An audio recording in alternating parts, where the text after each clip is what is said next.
This presentation is going to cover the instructional apps that I thought would be beneficial for literacy instruction. I created 2 categories for my apps, comprehension and phonics. My focus is primarily on comprehension because we currently use Lexia and it is very helpful with our phonics instruction.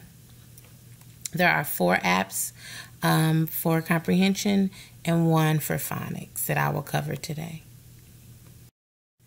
The first app is Epic. I used Epic a few years ago, and it was primarily for reading books. They have really improved with the features it offers now. It is for grades K through 5.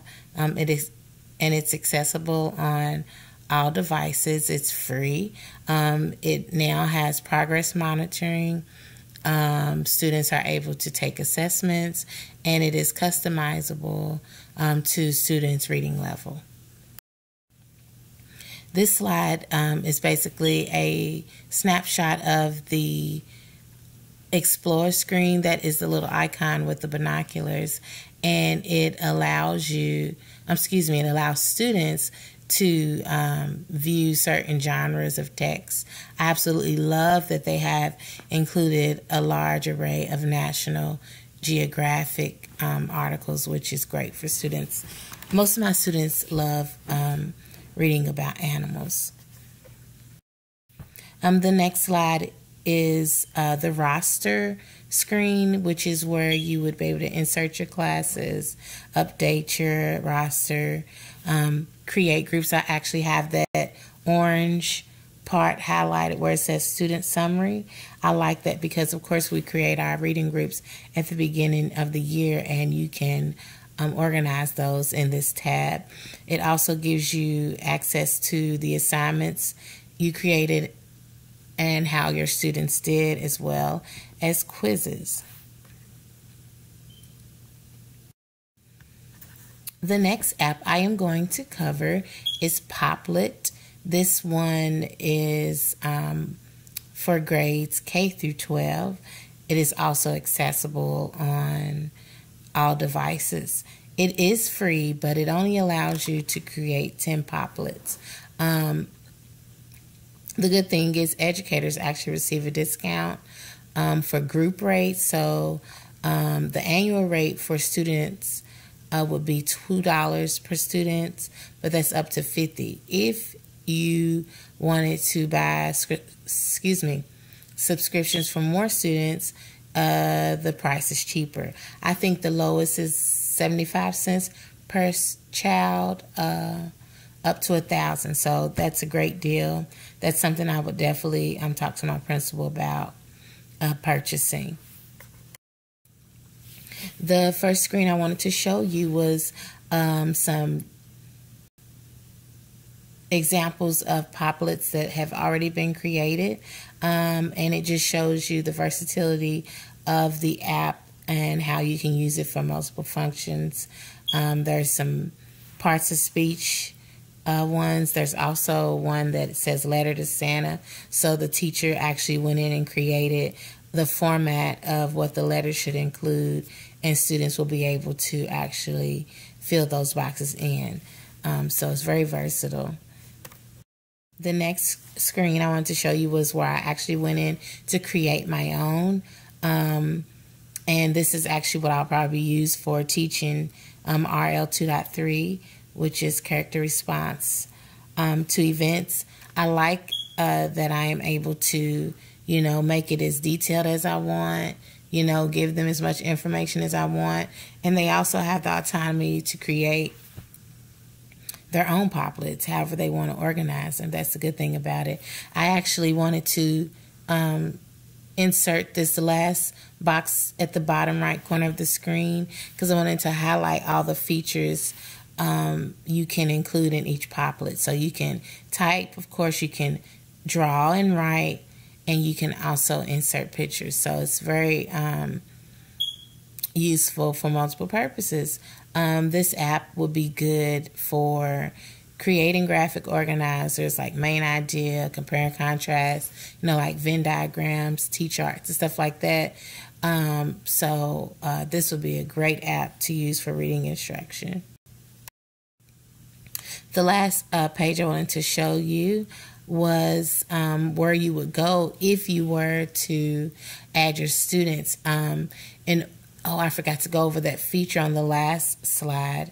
You are able to have students work collaboratively on creating Poplets. So that's a great feature once you actually subscribe to Poplet groups. You cannot do that as a single user. The next app I wanted to go over was Newsomatic. It also is a comprehension app, and it is for grades 2 through 5, and it's accessible on all devices. It is aligned to Common Core state standards. It's free, customizable. It also includes games. It's interactive, and it's also accessible. Students will be able to read current events, and they have created these articles in kid-friendly language. So on this screen, I wanted to show you the different tabs up top where they can access different things while they're reading. In the bottom right corner, there are 2 arrows, an up arrow and a down arrow, and students are able to go to previous days, current events, as well as, the current day's events. So this is just a glimpse into some of the articles students will be able to click. Here's where you would create your class, and I just went on and inserted some of my students from this year. So as you can see, the second column, which says Lexile reading level, that's where you're actually able to change the Lexile level for your students. So your lower students, of course, you want a lower Lexile range compared to your higher level students. It keeps track of the articles read, the words read, how long it took the students to read them, and it tracks how they perform on your assessments that you create. They also have assessments already preloaded that you can use, but it also allows you to create your own. This page is accessible through games, and here you're able to communicate with students from other places.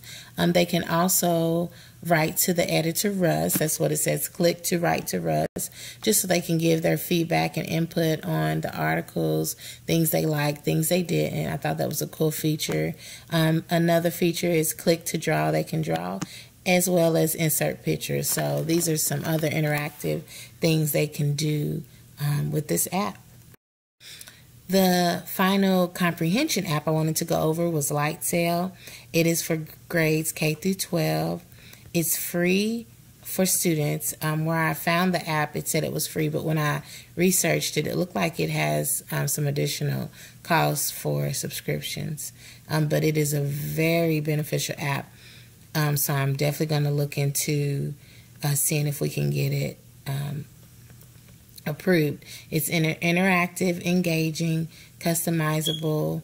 It assesses the Lexile level. So before students start reading text, it actually gives them a pre-assessment to see where they are before, so that it can assign them books. It has comprehension assessments, vocabulary assessments. It allows annotations and comments from the teachers. So I think this is really great.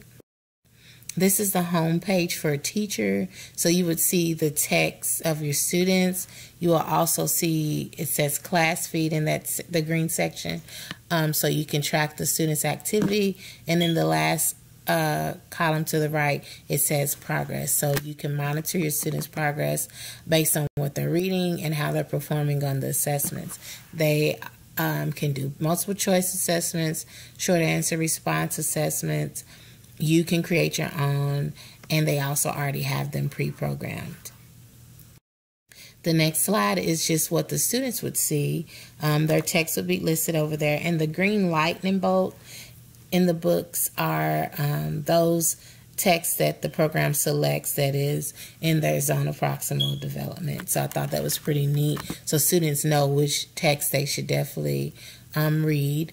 And then the next green column, which tracks what they're doing, and students are aware of how they're performing on their assessments. That's in the last column titled Progress. It also tells them how much they've read for the day.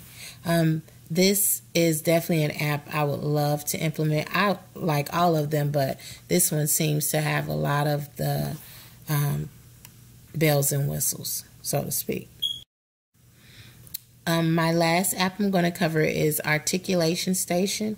It is for grades K through 2. It's also accessible on all devices. It's free, and it's a closed app where it's already pre-programmed what students are able to do, and it teaches them phonics. I wanted to include different screens I got from a YouTube video, which is also included in my Google Doc. So the app includes tutorials within it. It teaches 22 sounds. For each sound, it gives you 6 activities to do. It also has you select whether you want practice with the final sound, medial sound, or initial sound, excuse me. And you have the ability to track your students' progress. This is a cool app for students. It seems to be pretty engaging, and they don't get bored as fast. So those are my apps for this assignment.